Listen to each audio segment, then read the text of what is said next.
sabab negara teh ngabutuhkeun nyaeta sumber daya manusia nu berkualitas anu handal nu handal bener teteh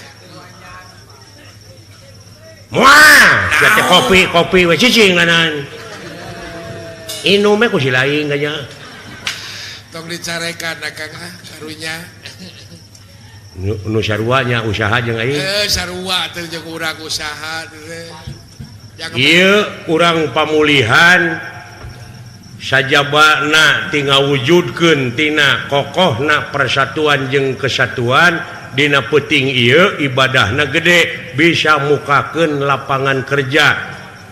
Naon lapangan kerja di antarana? Apaan itu tingali? Naon? Ngeunaan ekonomi anu jualan loba ngajajar apaan eta teh milu hirup. Oh bener teu saeutik ibadah teh ibadah gede nya Kang. Bener anu usaha keur maraban anak pamajikanana dibelaan teu hees sarua jeung aing anu jualan bener ibadah gede